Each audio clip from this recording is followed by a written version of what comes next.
Hello, we are back from the underground.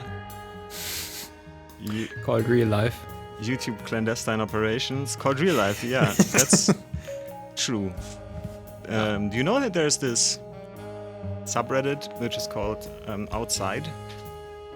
Yes, I've heard of it, but I haven't really visited it. I like that.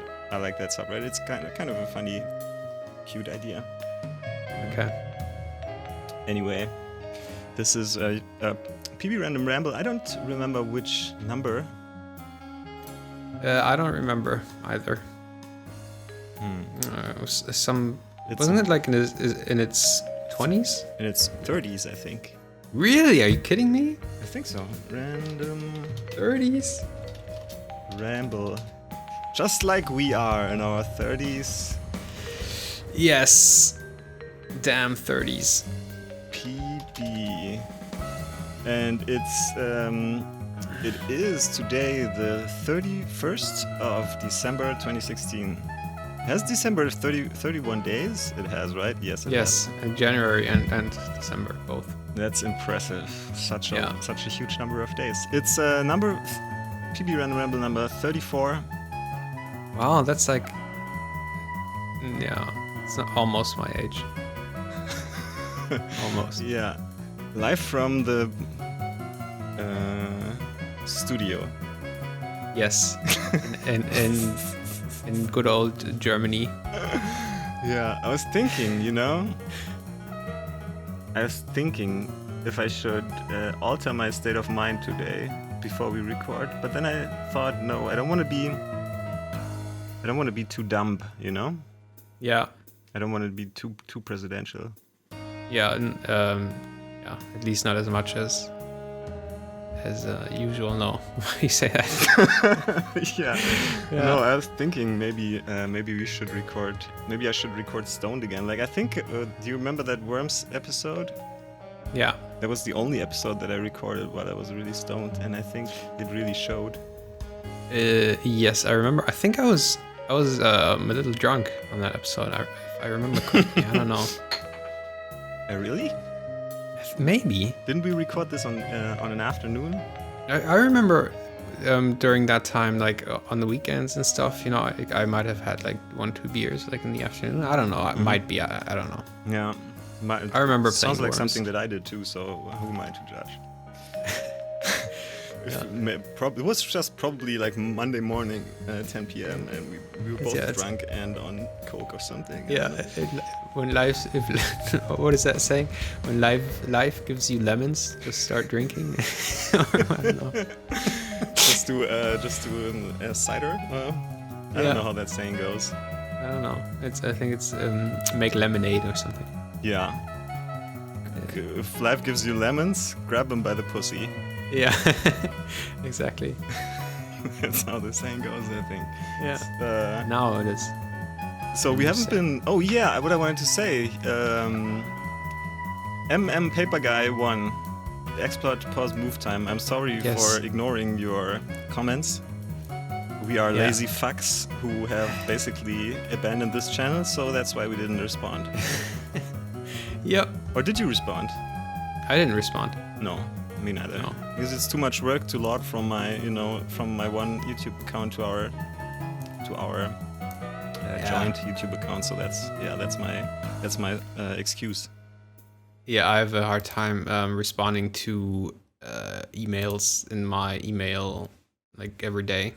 So to emails that you like work emails and stuff. Yeah. Even right. Yeah.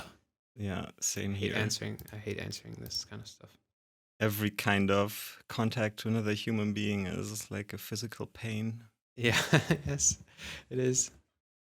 Normally, I read the message, and then I'm one of these people that doesn't respond immediately, and then I just forget about it really fast. Yeah. It's not like I don't feel like responding. It's just that I forget about it immediately if I don't respond.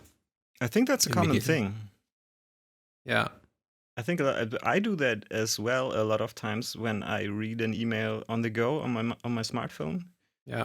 And then I say, okay, I'm gonna respond when I get home later on the PC, and then I forget, and then it's 2 weeks later. Yeah, I have that with when you write me messages online when you are at work, like later at night, and I'm already laying in bed, and I read the message, and then I'm like, okay, I'm like almost asleep, I won't respond. So then the next morning I just forget about it. Yeah, which is I'm never bothered by that kind of thing. No, it's like never that I don't feel like answering. It's just that I normally forget. Yeah, don't worry. Same here. I understand that problem. So when was our last episode? Like half a year ago, or 3/4 of a year, maybe even. Yeah, a long time, right? Yeah, it was pretty long. At least 6 months, I think. Seemingly a lot has changed, but I'm not sure that's even true. I'm kind of in a discussion about that with my girlfriend a lot of the times when I say times are changing, right? Yeah. In certain ways, and that shows that manifests itself in some others.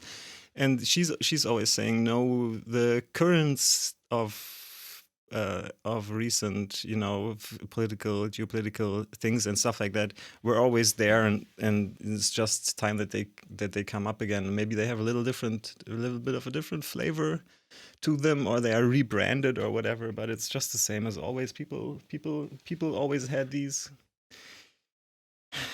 thoughts. People were always this way, and it just it's like a cycle, and then it comes up again, and then it's in vogue, and then I feel things have changed a little, but yeah. Anyway, I don't actually want to make this too political.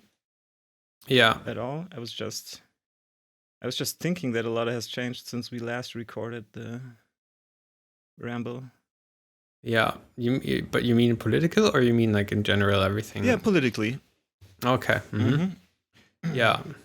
Yeah, definitely. I mean, I would kind of agree with your girlfriend that these kind of phenomena that we have now, or that's like a repeating cycle. That's something I would agree with, because it's like the same kind of fears that have certain outcomes. Yeah. So maybe, but it's not always the same. But I think the motivation is always the same. Yeah. And what else has changed politically? I don't know. Well, I think we're both right. She and I are both right. Yeah. In that her general idea is completely valid and right, but the way these things are showing up, are manifesting themselves, and also the way propaganda works has changed quite a bit, I think. Yeah. I would like to coin a phrase.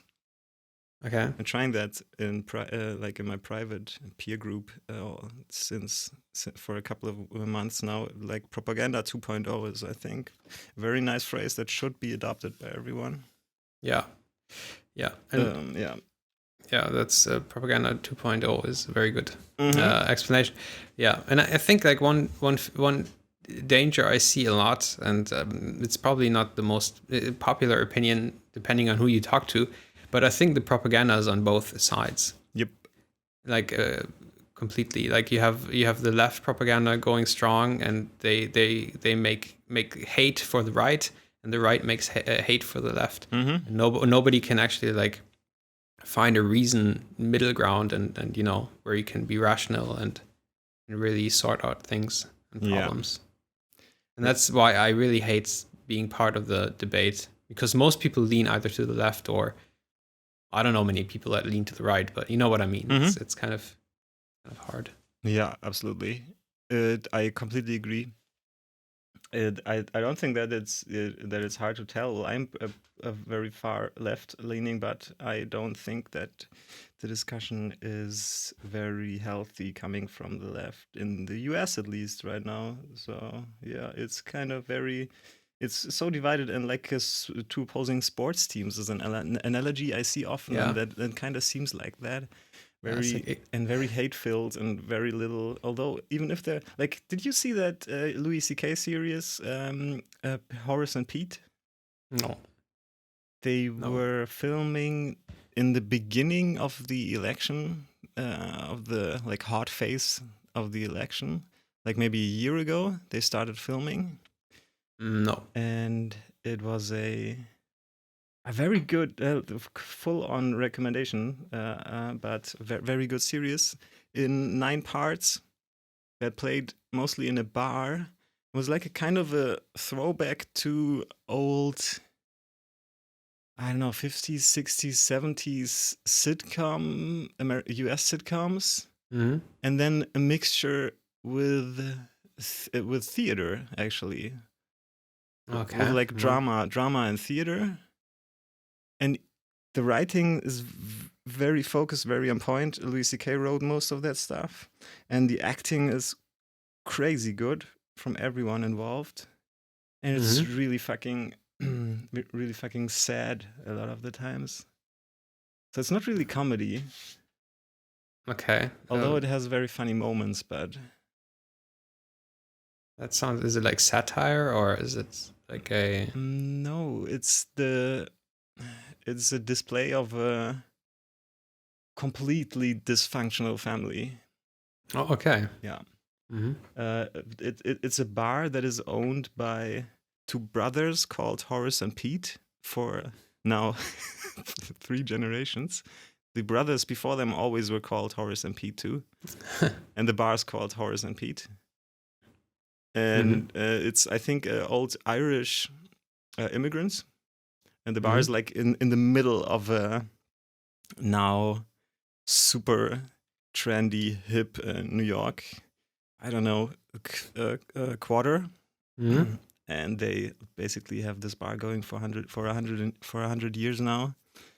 And things are falling apart more and more, although things have been falling apart for like always, you know, because the family is very dysfunctional.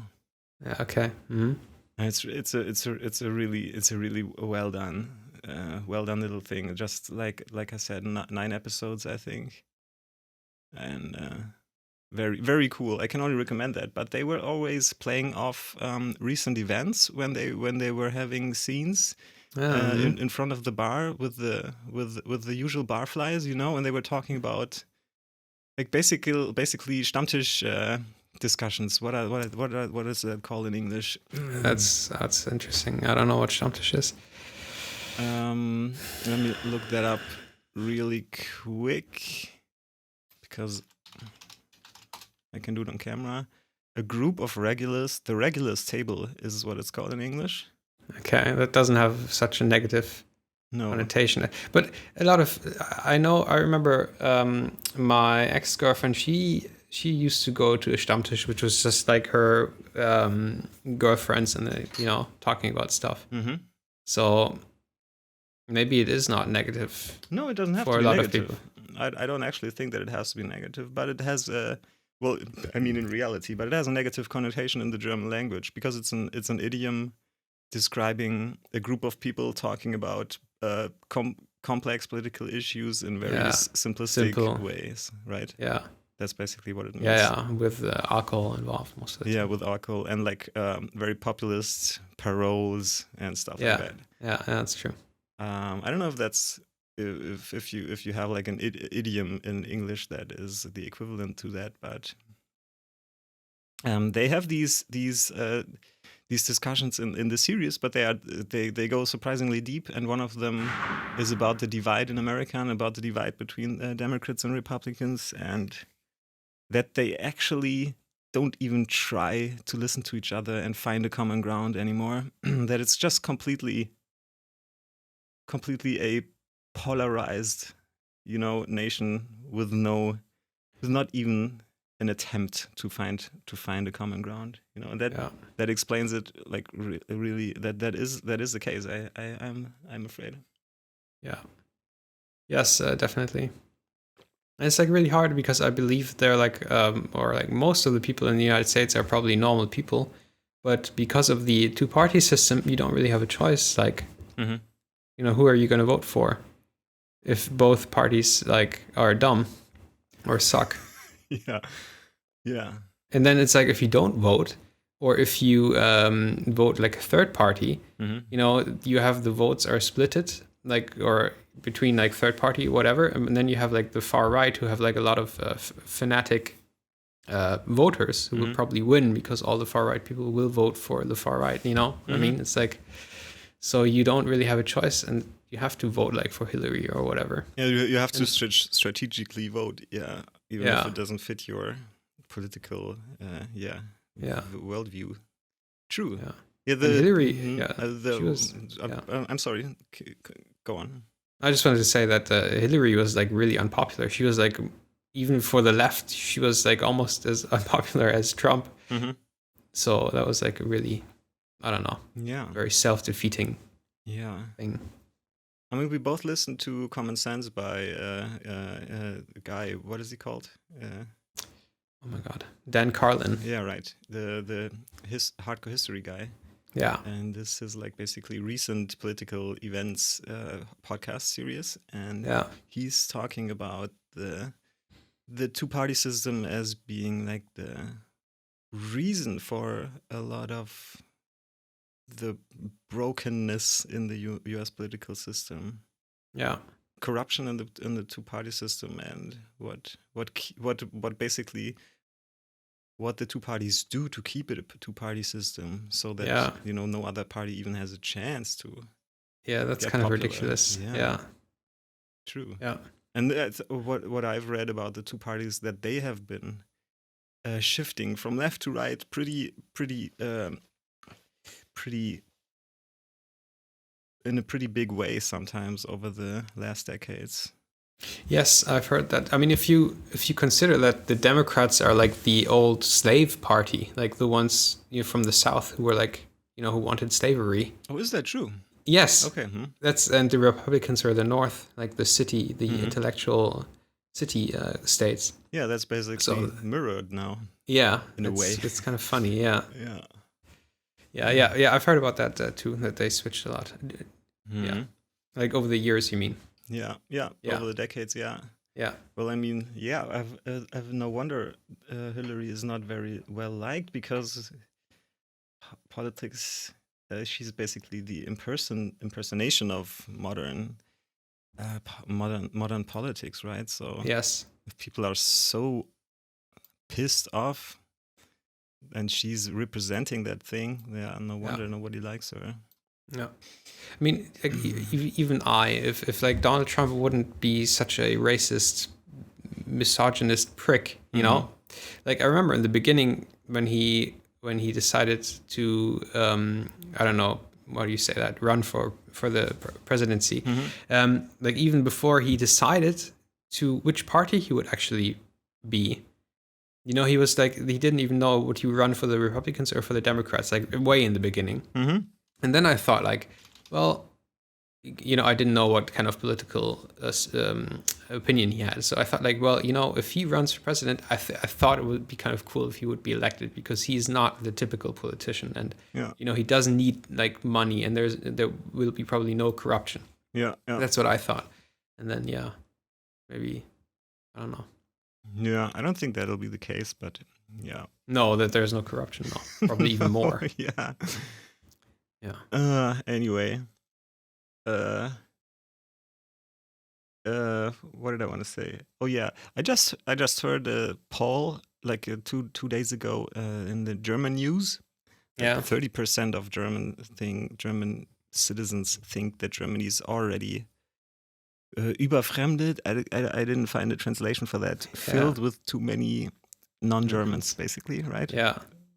Is a non-elegant way to translate that. Yes.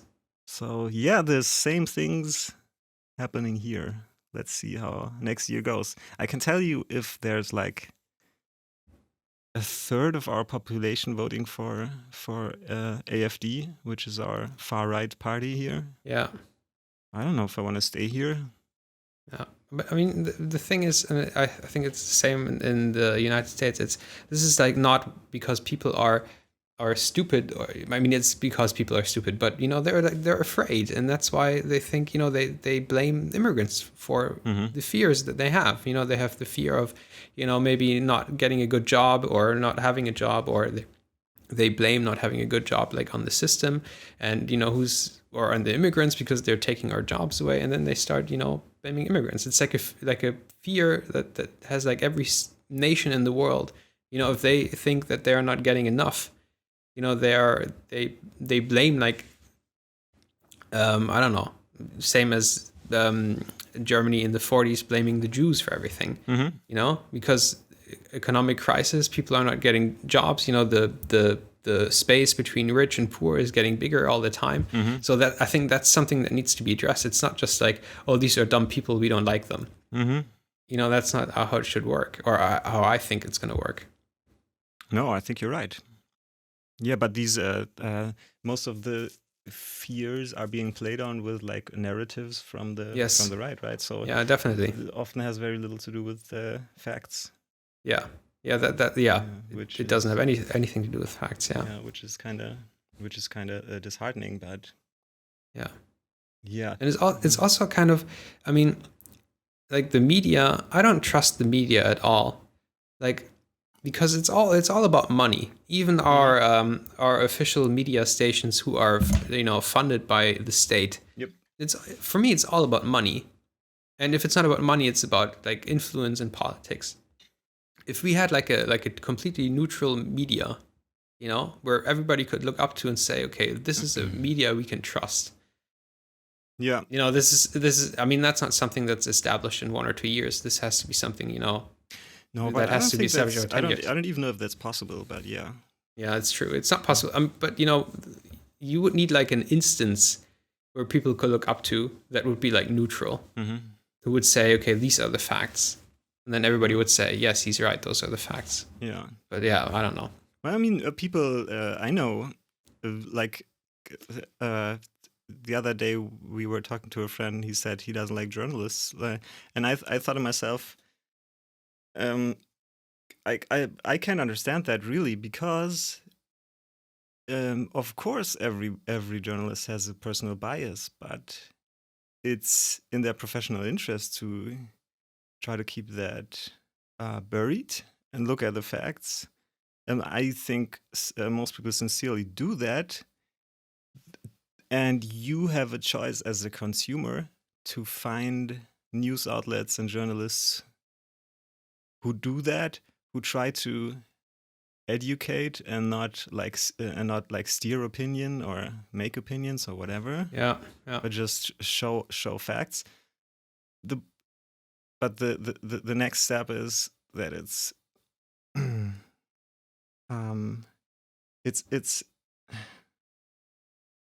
the problem is that consumption of media lets these outlets do sensationalist headlines and stories and bullshit stories and stuff that is not relevant, you know, or even thought up from thin air, from nothing, just because it sounds good and it will have a huge readership, so that people go and consume that shit and click it a million times, so that ad revenue is going up.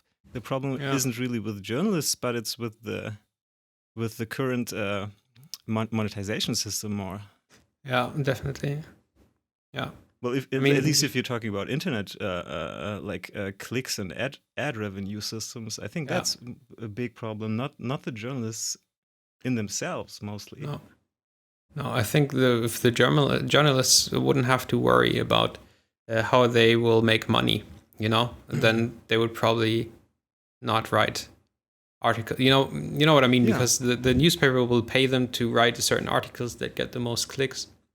So they have to write these articles. If they don't, you know, they don't get any money. So what are you going to do? I mean, look at BuzzFeed. So they only did that shit for a long time. Then they got a hell of a lot of money, and now they actually have pretty good journalism sometimes. Is that so? I don't. I haven't. Which I never thought to be true like 5 years ago. But they actually have pretty good stuff on there.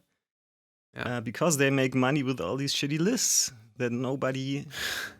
That have like no relevance and do not interest me in the slightest, you know. Yeah. But people click that shit. Yeah.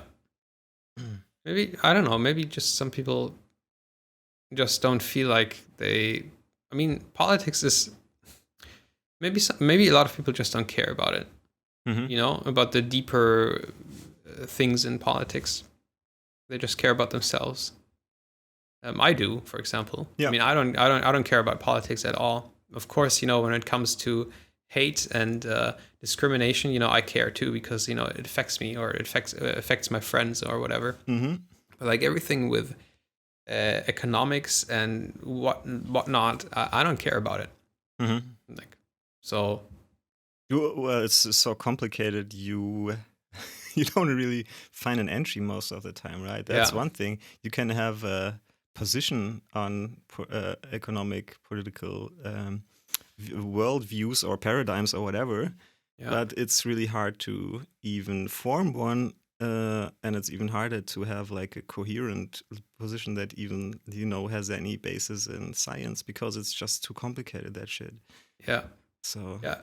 I remember when we were playing Trine with Sunesha, I talked about it. Like, I was listening to This American Life podcast, and they were talking to an economics person about the trade agreements that are going on, like between Europe and the United States and whatever, and Thailand and United States. Because most of the time this is considered bad. Like, when people are saying we have this new trade agreement with the United States, people are like, oh, you know, we are going to lose jobs. Here, because, you know, we're outsourcing our economy or our production. And this guy was talking about how these trade agreements are like a really good thing for the economy of both countries. But these are like information or facts. You either have to read them up by yourself, or you have to believe what the media says, and the media just says, like, you know, they're really negative. So it's not. It's hard, because even when you have something like this, where the media says, when this trade agreement goes through, we will lose 500,000 jobs in our country. It's not, you know, you could do fact check, and you would probably find facts that support this. Yeah, sure. But sometimes, you know, you don't even know that there's a different viewpoint. Yeah, and then you know what I mean. Yeah, you don't absolutely. even check. You don't even check because, you know, you kind of believe what people are saying. Yeah, absolutely. And even if you check, as you're saying, you will find your bias confirmed also. In every discussion, or in every like point of this discourse, you will find your bias confirmed also on the internet, because there's always someone who agrees with you and who has like a blog or whatever. So yeah, and as you said, most things are so complicated and so far from like easy black and white issues, that you have so many different experts in these respective fields saying things that maybe contradict each other, or that are so little well known, as you said, you know. I don't know, it's and then you have like just now all these lies and networks of news websites made by Macedonian teenagers to make ad money, that all link to each other with all the same just baseless headlines. Did I tell you about what I read on Reddit? You know, that subreddit, the Donald? Sure. That was like really famous, and it was in the beginning it was like satire, and then it moved from satire to like rights activism.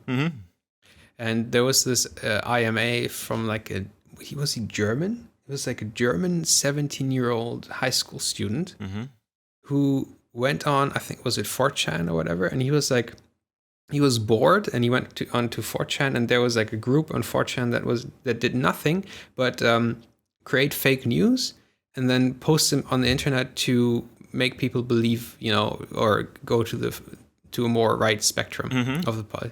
And he said how their group like successfully managed to tip over the Donald subreddit. And he said he wasn't even right. He just did it because he was bored. Yeah. And, you know, creating fake news sites, creating, you know, Twitter accounts, and then, you know, it's ridiculous. Yeah. It's crazy. It's completely cuckoo. Yeah. Yeah, and then I believe that actually maybe in the near future, now that the internet is there as like a gateway to allow these kinds of things, maybe in the near future we'll find algorithms to objectively maybe flag this shit. You know, that would be pretty good and out of the realm of political motivation at all, you know? Yeah. If it's away from human curation, but just objectively falsified information, misrepresented information. But that only can go, you know, so deep in recognizing misinformation. Certain things probably are just hard to recognize for an algorithm. Yeah, and then you're gonna have a lot of people saying, "Okay, this is censorship." Like even if 1%, you know, is not or is real news information and it's sorted out by the algorithm, then you know that's probably what people will say. I don't know. Whatever. People's ideas of censorship is pretty distorted nowadays, I think. If you're trying to miseducate a whole a whole people's, you know, a whole nation with misinformation, and you try to get rid of that shit, I welcome that. That's not censorship.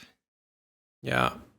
Yeah, but you need some kind of regulating instance for this. Yeah, you know, sure. You can't trust Google, like a big corporation, and say, please regulate our news things. And you can't trust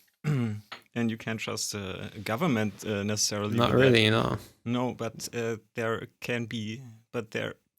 should be attempts to write laws that are fair and non-compromisable. Yeah.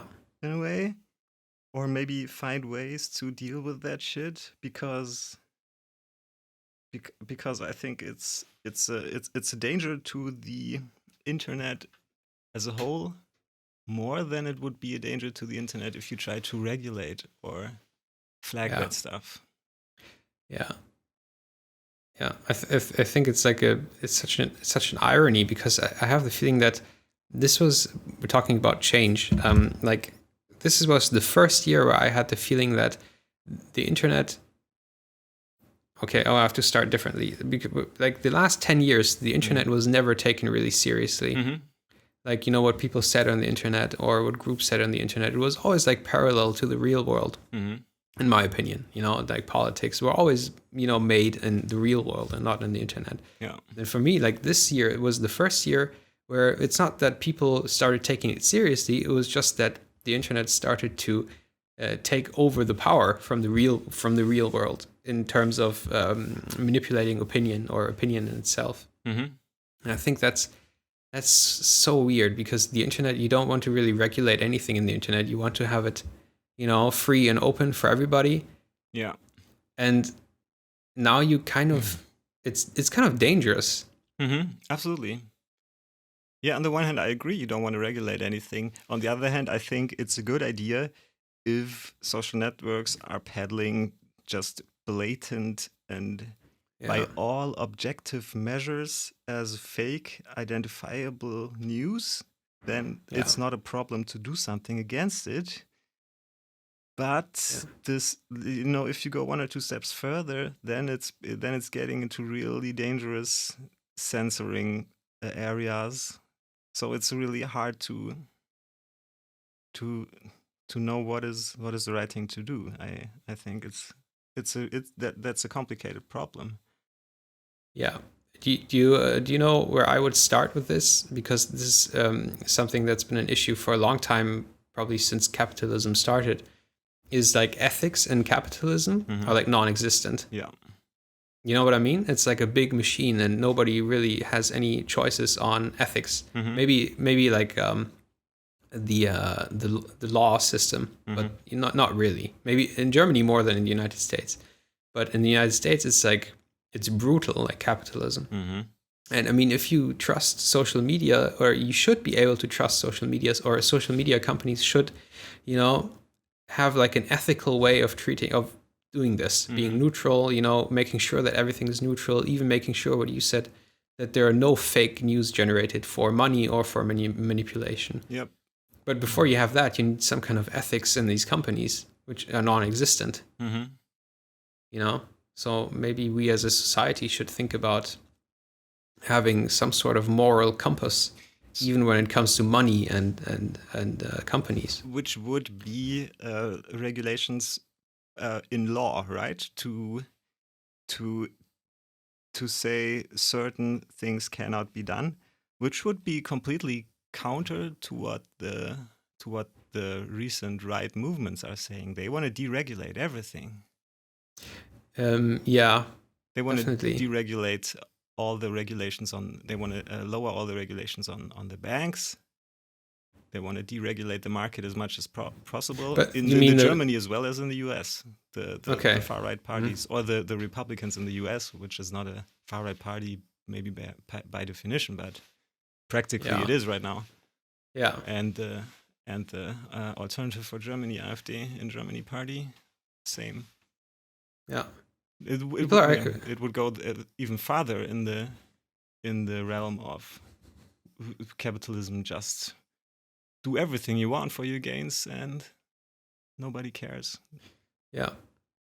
And you know what? The thing is, if we, like Germany and the United States, we come to a conclusion and we're very peaceful and we're the greatest countries in the world, and we start regulating our companies with ethics, well, then Facebook is just going to start their company in whatever, Manila somewhere, and, won't be bound to any laws, and can just do whatever they want to do to make the most amount of money.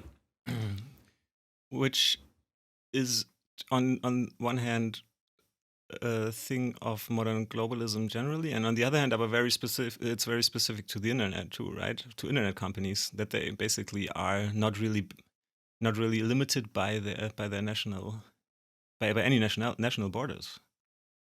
I mean, Facebook or Google, they are limited to the US law, I would say. Yeah, of course they are limited to national regulations and laws and stuff, but but they are. The internet in itself is kind of like global and international, and it's really, I think that's another thing that isn't really represented in modern politics, right? That the internet is such a global thing. Yeah. And is kind of resolving borders in a way. Yeah. Yeah, definitely. How do you deal with that? Yeah, that's what I'm like saying is like we are still about geopolitics. We have borders and we have countries and they have their own laws and but the internet doesn't have these borders. So I think that's like really hard. How are you going to enforce this? I don't know. I don't know.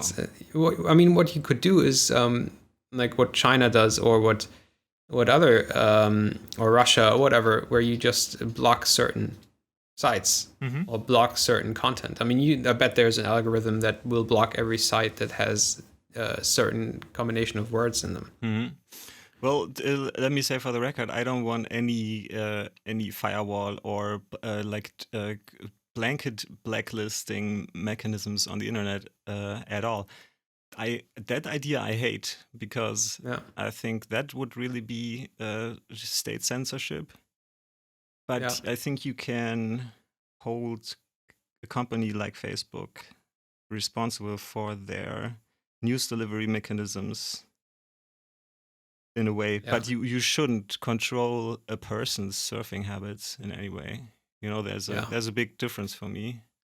Yeah, definitely. And you shouldn't control a person's. Well, Facebook can say if you're writing this on your wall, then we don't want you as a customer. But a government should never say you can't write this on your wall on Facebook or something like that. Yeah. But government can say, okay, we don't want Facebook we don't want to let Facebook share this fake news article 2 million times. Yeah. I mean, maybe what you said, if you have like an automatic system that filters out fake news sites. But I mean, there must be some attributes to identify them. Maybe certain countries or certain. I mean, they're all talking about big data now and how you can see like patterns in big data that you couldn't have seen before. So I bet they're probably working on this already. Where you can. Oh, I bet. Where. I bet, yeah. Yeah. maybe even to the worse. Yeah. I can imagine that that's really complicated and huge sets of data that are that are hard to comb through. I don't know. Yeah, but it's probably getting better. Yeah, with the computing capabilities of modern computers. Yeah, I don't know about. I'm not really informed on that shit. No, me neither. Google is like scaring me at the moment with their search algorithm because now I'm like, the suggested search, like when you type in something in the field and it gives you like suggestions. Mm-hmm. And like before, it was like when I put in, let me get an example. I don't know, travel to, right? Mm-hmm. So travel to, I want to put in like Spain or something. And normally it would be like, you put it in, the suggestions would be travel to England, travel to the United States. It would give you like random, what most people searched for. Mm-hmm. Now, I don't know if you've noticed this, it gives me predictions on other things I've looked at the internet. So, for example, if I would have played a lot of World of Warcraft, like and Googled a lot about World of Warcraft, Mm-hmm. it would give me travel to Azeroth. It's crazy. Have you noticed that? Not really, no. I was looking for some new headphones, and like some in-ear headphones, and suddenly it started, like, even if I wasn't looking for anything headphone related, it started giving me headphone suggestions. Yeah. Where it's like, talking about echo chamber, like in the internet. Yeah, absolutely. This is like even worse. Absolutely. Now I don't even, get general information anymore. I just get information that's tailored to you. Suited. Yeah, tailored. Yeah. Towards me. Yeah. Yeah. That is scary indeed. What I that's these echo chambers and like echo chambers or what is the other word, bubbles? Yeah.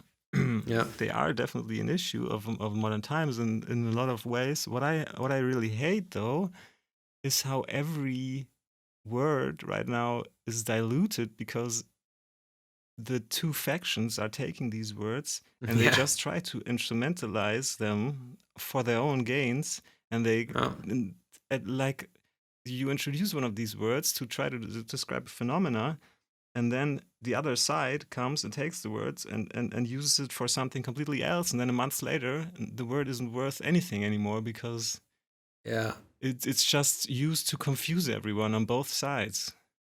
Yeah, that's true. It's like so integral part of the political discussion right now. It disgusts me. Yeah. Same with using buzzwords and then like mangling them through their own like propaganda, and then at one point you don't even know if you can actually use the word anymore to describe what you want to say because it has such a negative or like a one-sided connotation. Yeah, and also everything is rebranded, like the rebranding of the neo-Nazis basically as the alt-right, and the way they protest that the alt-right is a far-right nationalist white supremacy movement, although it is, and it's documented it's documented that they try to rebrand themselves with that expression. But it's used by the people who belong to that group now as like a like a completely new branding that has taken on a completely new meaning, although it's the same fucking thing. Yeah, it's just like repackaging old moldy food. Yeah, I know what you mean. And in Germany, the same way. I heard an interview with the guy from the Identitäre Bewegung Germany, which is the identitary movement. The fuck? And that sounds nationalist. Yeah, of course. It's completely nationalist, and it's far right, and it's basically neo-Nazis. It's just that they wear long beards and skinny jeans, and they are very clever at packaging their ideology in a way that is the least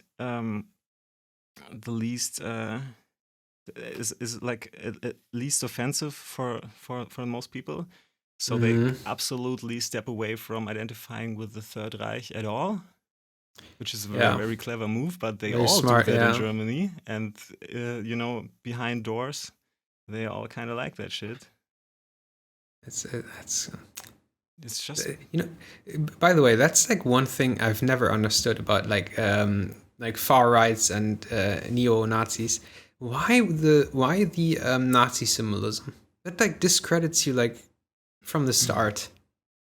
But, you know what you just said. It's like, if I was like a Nazi, or if I had the same kind of opinion, I would start something new. As you just said, it's just much smarter, because as soon as people see swastikas, they're like, okay, I don't want to have anything to do with this. Yeah.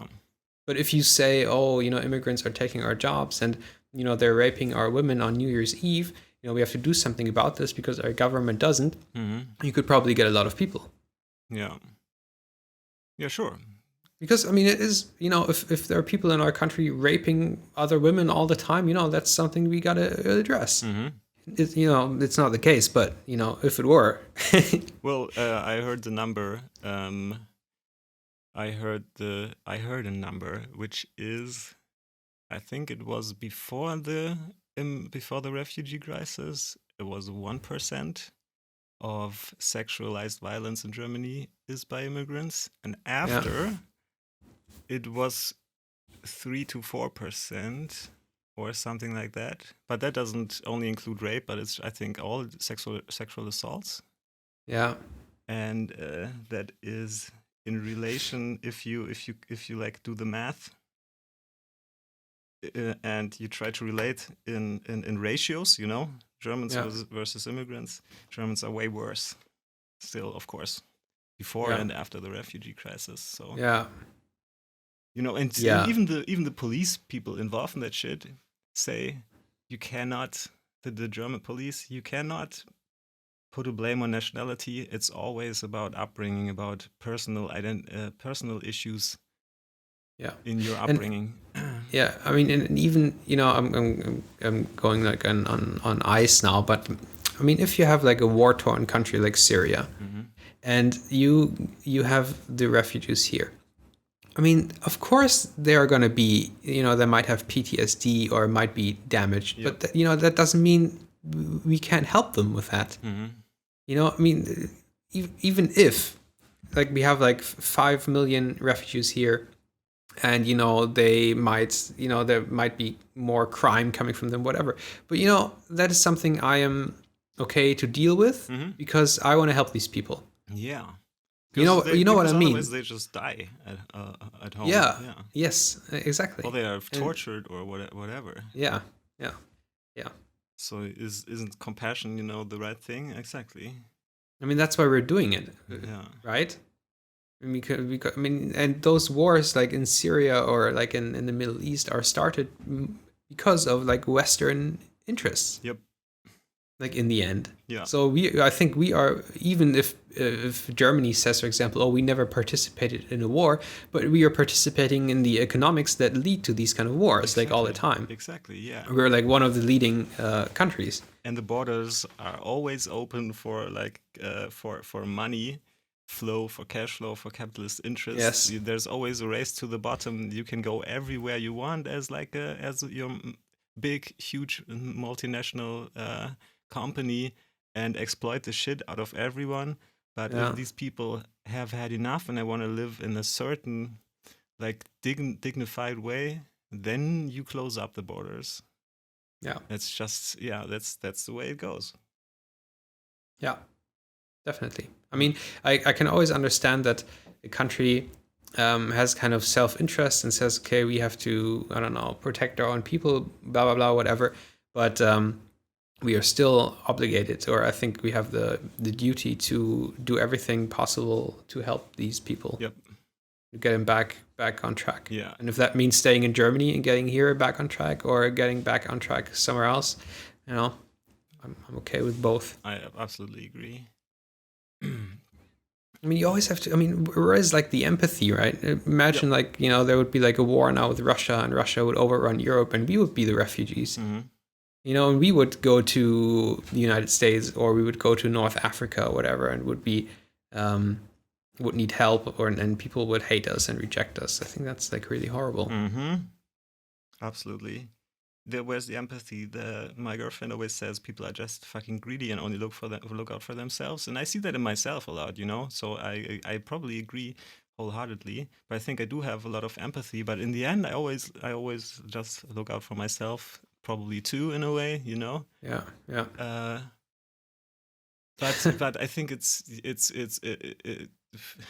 yeah, I think that's the reason why. Probably communism never worked. That's the reason why capitalism is the way it is now, because everyone is just fucking greedy. And I think she's probably right. Themselves. Yeah. I mean, what I just said is like very philanthropic. But, in the end, it's like the same with the energy thing. We want renewable energy, but not in my backyard because it's noisy or whatever, like a wind thing. So it's always like when I say, I'm like, okay, I want to, I would welcome every refugee here. I don't mind, but as soon as I lose my job because some refugee took it, probably not, but then it's going to be a different story. You know what I mean? Yeah. Where you just said, you always look out for yourself first. Yeah. When it comes, when it gets close to, I don't know, being in poverty yourself or being in danger yourself or whatever. Yeah. True. So it's not really, I mean, we haven't really faced like a final test of humanity. No. Where we really have to, even now it's like, how many refugees do we have now? Like 3 million, 4 million? I don't know. No, I think, 4 million might be number I heard, I think, yeah. I mean, I don't notice anything. Well, I do, but not in any... In a negative way. No, not in a negative way, and not in a significant way that is like baffling in any way. When this shit was at its high point, I saw a lot of people who looked very disheveled and confused and lost at train stations. Yeah, okay. And now when I drive through certain areas in Hamburg, because I drive to a job, I see a bunch of immigrants, but it's not in numbers that are in any way like getting any emotional response out of me, because it's just it's not a problem. Yeah. It's not an issue. The numbers aren't as big as people try to make other people believe, Yeah. It's not a crisis. It's not a crisis in reality. For most people, it's only a crisis for a lot of people in their heads. Yeah. It's it's kind of fear or whatever. I was at a I don't know what you call it, like a seminar from InnoGames Studios. It's like a browser game studio here in Hamburg, and they're located in Hammerbrook. And right next to their studios are like, I don't know, 20 containers, like trailers for refugees. And the seminar was pretty long. It lasted till, I don't know, 10:30 or something. It was like really dark. So when you go home, you go by these this mile of containers. And while I was walking along that, and there were like, there were some people standing outside and smoking, but it was like really friendly and very chill, and you heard music and people were watching TV and whatever. But as I was walking along that, I, like in my head, I went through all the people I know and how they would react to this. And I came to the conclusion that a lot of people, especially like family or the women in my family, would be like scared of this situation. Like even before they actually see it, just if I told them about it, being afraid of the refugees, like walking there like at night. Yeah. Which is kind of, I remember my mom said, she was like, oh, well, I hope there won't be something bad happening again at the train station as was last year. And even for me is like very, very superficial. Yeah. Like that kind of, because I don't know. Yeah, I mean, I don't know. It's such a blatant fear. Yeah, and it's because of the fear mongering. This is kind of closing a circle to earlier. Look at the big newspapers in Germany. Every time there's a crime committed by an immigrant, it's huge first page, all big bold capital letters thing, and they always stress that it's an crime from an immigrant, and it's just the fear mongering, and that is something that is definitely to put on the journalists. Wasn't there like this one time when one of the big German newspapers brought a story about rape, and they didn't talk about the nationality, which should be the case generally, by the way. And then, which is the rapiest country, yeah. Yeah. And then the right wrote in a letter and saying they were withholding informations because they weren't writing in the article that it was an immigrant.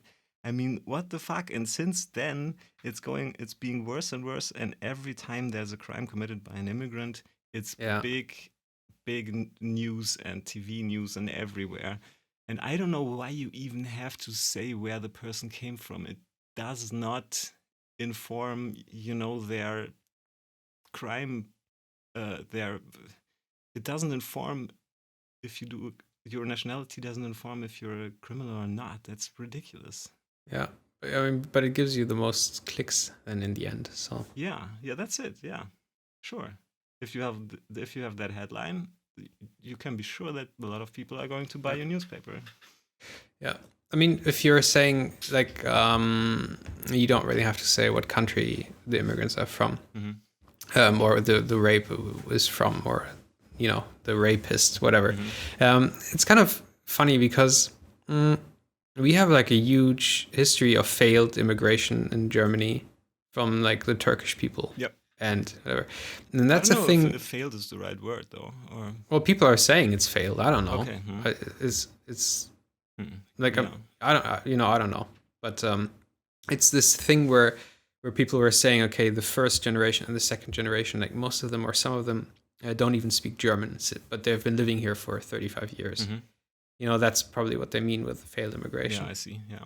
And failed immigration. What is failed immigration? For me, failed immigration is not being able to include the culture in your own culture. No, I mean, I don't mean assimilate. I mean like include, to make it like accepted, something that is accepted in the general population. For example, like where Turkish people, or even like sometimes you have like Russian people, they don't feel included in our culture because we are not disrespectful, but we don't accept really what they do. May be like praying for Muslims when they pray 5 times a day, or may be headscarves or whatever. It's always like, no, we don't want this here. So I think when we have the immigrants from Syria or whatever, I think that we have to talk about their culture coming here and not just ignore it. Because if we just ignore it, we will have the same problems as we had with like the Turkish people. Yeah. I mean, it's a very, very delicate topic, but I think it has to be like talked about. Even like if you say something like women's rights in very Muslimic countries, women don't have a lot of rights there. Yeah. And in Germany, we want to have equal rights.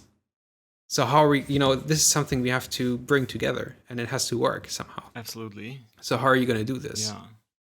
So I think that this has to be like an open debate, and there we are about another term that the right took for them and completely mangled, is like being political correct.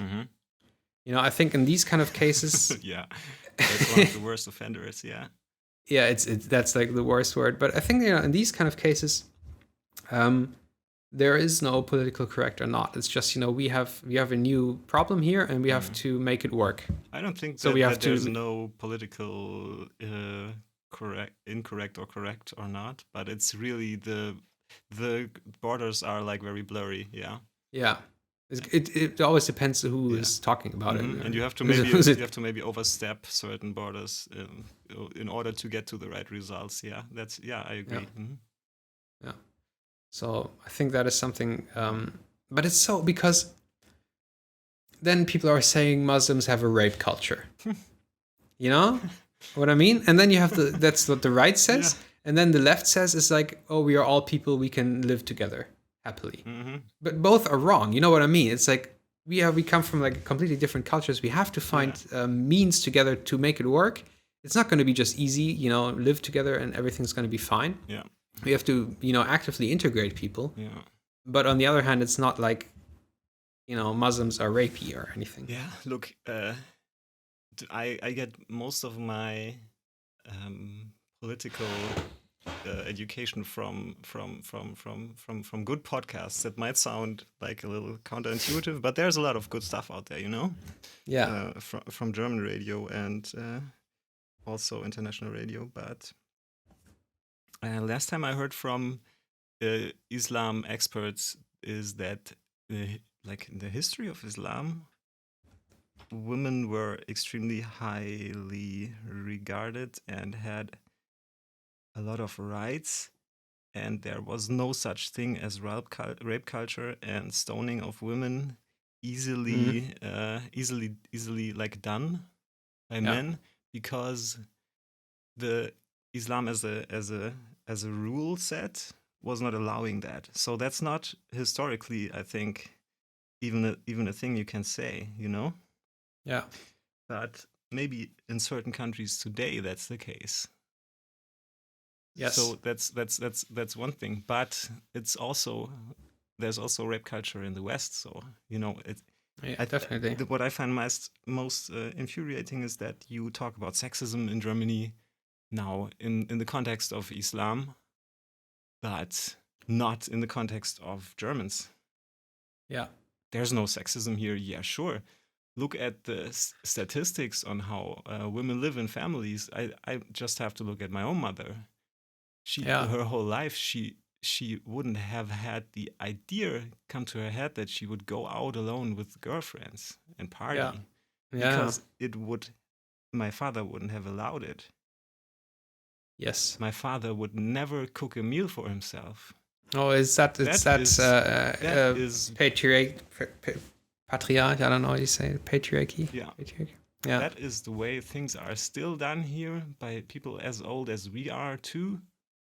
Yeah. If you look at the numbers, but that's never an issue, but when Muslims come to our country, then sexism is something we have to talk about. Yes. Yes, you know what? I'm gonna be like really have bad humor now. You know what Muslims probably have to learn is, you have to rape people behind closed doors so nobody will see it, and then it's okay. Like we Germans do it. Oh, that's so sad. Yeah. Yeah, but it is. I mean, you know what I mean? It's like, as you said, sexism in Germany is culturally accepted in the way it is practiced. Yeah, it's really sad, but at the moment it's true. I've experienced so much sexism everywhere, at every place I've worked, and like from people you wouldn't expect. Mm-hmm. I don't think this is like people actively being sexist. It's just people actively being ignorant about these issues. Yeah, they're not even realizing. Yes, exactly. And I was shocked a lot of times by this. And you still, I mean, even this kind of, when you have like an HR department, and it's always all the cute HR girls. Mm-hmm. That's like one thing. I mean, these are professional people, workers, doing like the sourcing of work of employees, new employees, whatever. Mm-hmm. And they're called like the cute blah blah girls. Yeah. For me that's discriminating. Yeah, it is. Because these are like hardworking humans and people, and you kind of make it sound like cute, like a child that's drawn a nice picture. Yeah. I hate that a lot. That's like one of my pet peeves. Yeah. I think women hate that too. And I wouldn't even say that I don't say stuff like that, and I don't think that's even so bad, you know, in the whole context. But that's definitely something that women don't like. Yeah. If you just limit them to their outward appearance. Yeah.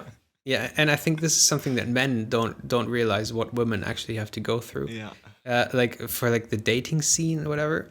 I mean, if you're like, your girlfriend probably knows, I don't know. If you're like a half decent looking girl, I don't want to know how many guys approach you or, you know, want to flirt with you or think it's okay or whatever. Yeah. Yeah, true. Yeah. Oh, by the way, I'm talking a lot. I was listening to this very interesting podcast about this topic. And there was an Australian journalist, a woman, who wanted to prove this. And she wanted to demonstrate to these people who are so ignorant about this that maybe that their actions are hurting other people. Mm-hmm.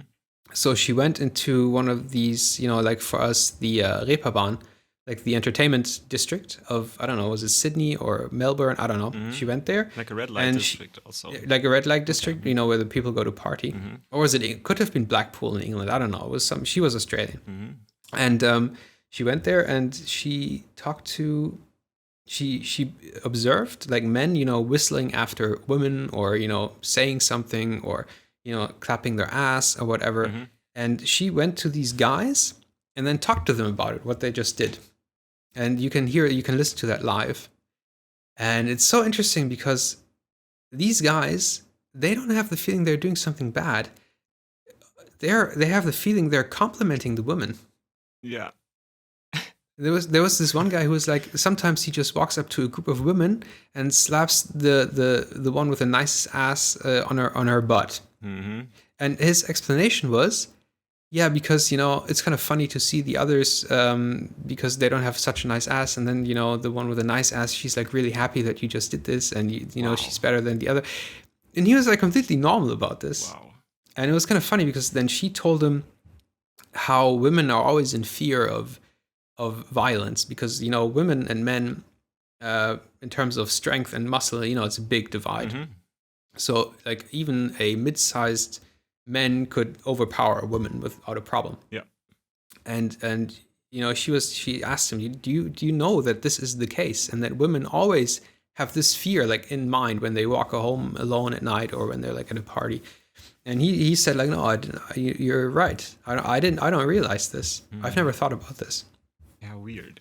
Yeah, I thought that was like really interesting. Like, that's astonishing that there's such a cognitive dissonance between what your actions have, what consequence your actions have, and what you think you're doing sometimes. Yes. Probably then, for all of us. Yeah, but yeah. Yeah, and then on the other hand, one more thing. And then on the other hand, you have this dating culture of, you know, the man has to do the first step and the man has to hunt the woman. Mm-hmm. You know, which is also actively enforced by the women themselves. Yeah. Which for me is like sarcasm. I don't know. Mm-hmm. It's pretty ironic. Yeah. That's like the typical Reddit thing. Is like step 1, be attractive. Step 2, don't be unattractive. Yeah, absolutely. You know, that's like the that in the nutshell. Mm-hmm. I can tell you a anecdote of my girlfriend. I think 3 years ago or something when I was still living on. No, that must have been like 7 years ago. Holy shit. Living on in St. Pauli, like the red light district in Hamburg. Yeah. And we were watching a movie and she was outside and coming to my place. Yeah. And a guy slapped her on the butt and then she turned around and just punched him in the face. And then she ran away and he followed her screaming, I don't know, bitch probably or something. And then he stopped at some point. She said he was kind of a little fat, so she probably would have outrun him. But that's like a fucking scary situation in a street that is full of people at probably 10 p.m. or something. Yeah. Even people do that. They are so I don't know, so far removed from their own actions sometimes. Yeah. that would happen to me, I would be scared to go outside for like 2 weeks. Yeah. It's such a violation of. She was a bit in shock, but not too much and not for a long time. But yeah, I would have been like really scared even. Yeah. Even as a man, I think in that situation, I wouldn't have reacted so as bravely as her. Yes. I mean, but these are like situations. If a woman does that to us, it's cute, right? Like, you know what I mean? I don't really think it's cute, but like socially, it's cute. Although that's another conversation that could happen, talking about like sexual overreach from perpetrated by women on men. That probably happens to, for example, a lot of male celebrities and stuff like that. That girls touch them inappropriately, but that is a conversation that can't even really happen because of how like male rights activists or anti-feminists are like skewing the conversation in a way that it's completely like full of hate and unreasonable. It's the same as you said with the left and right. Yeah. Generally, what I like a lot is if you take different viewpoints and perspectives, and people seem to have lost that more and more. Yeah. Yeah. I don't know. So I've played a lot of video games, by the way, but I was also in Hamburg at a museum for arts and crafts, I think is how you would translate it. And there was a game exhibition. It was actually really cool. It was like in 4 huge rooms. And there's it says here like shows 200 objects, including graphics, design sketches, figure models, and more than 100 amusement devices, which can be which can be played. Dildos. Not that kind of amusement, which can be played by visitors to the exhibition, taken from the age of classic gaming machines, the arcade era from the 70s and 80s, the latest consoles, smartphone gaming technology, 3D games, blah blah blah, leading to contemporary designers. Yeah, so it's really cool because first of all, we were going through that museum at 5 p.m. yesterday. Was it yesterday? No, it was the day before yesterday, and there wasn't much going on. It was really quiet and very like very serious everything, you know. And then we were going past like that was really impressive, like a small glass figurine of a human that was from 4000 before Christ. Whoa! And he walk like past stuff like that, and it's kind of really everything is so somber and it's presented in such a serious way.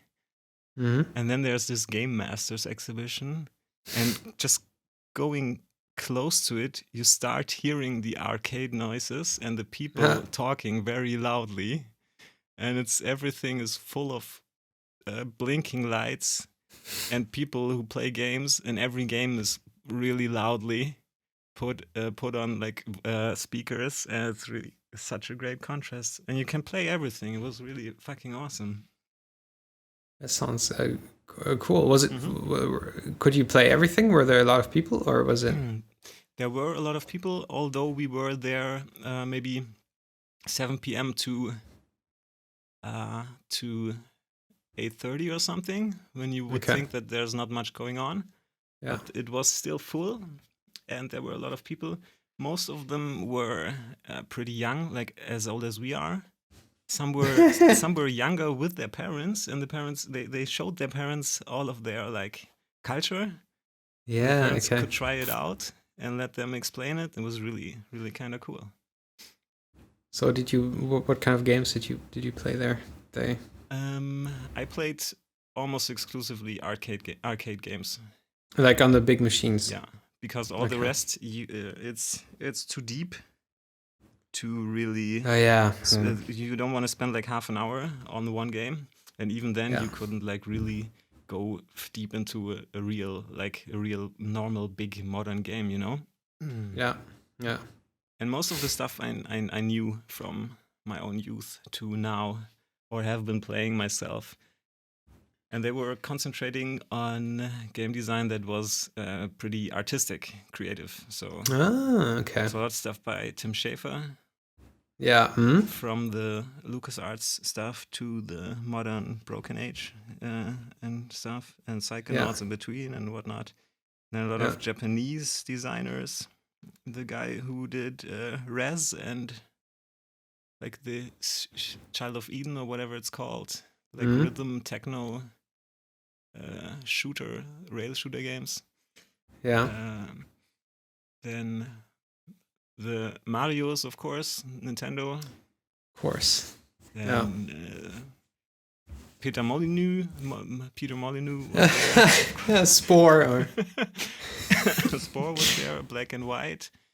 Then SimCity, The Sims. Everything then a lot of games with in their time innovative control technology. Duck Game, or not Duck Game, what is it called? Duck Hunt? That wasn't there, I think. Okay. Actually. But stuff that you could control with the tablet or with motion controls or whatever. And yeah, a lot of World of Warcraft, of course, was there. And you could also play. Yeah, it was. I think 20 different either companies or author designers, and then the most important pieces of their work put together in like next to each other in one place, and you could play everything. It was really cool. That sounds cool. And the best thing is, they didn't check our tickets when we went in. Oh, so we still have the 2 tickets to give to someone if you want one, or if you want 2, maybe you can bring someone.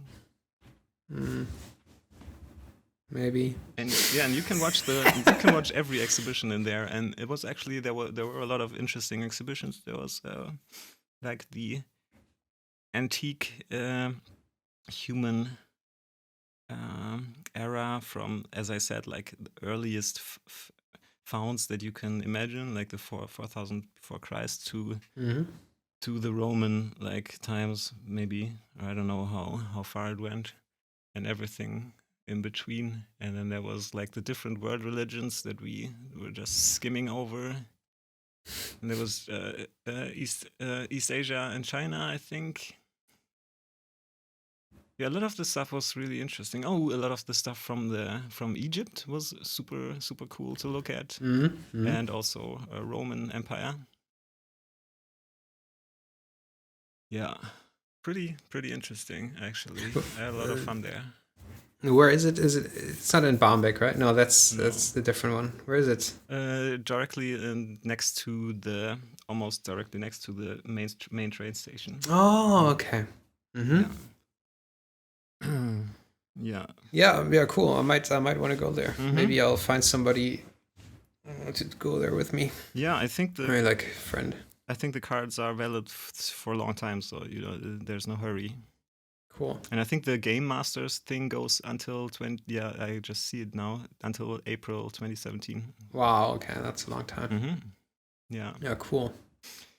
Yeah, that was something I really enjoyed. I have to go to the toilet. Do you think we should just stop here? That was basically just a politics podcast, but yeah, we can stop. But it was long enough, I think. I actually wanted to talk about games because I played so many in that huge Me time too. span. Me too. Maybe next time. Yeah. Or do you want to get something really important off? No, I don't have anything important. Okay. Well then, I think we should just stop. Okay. I don't know if this is gonna be out before the new year starts. Maybe. Anyway. Yeah, but have a good new year. Yeah, exactly. Everybody. Bye. Bye.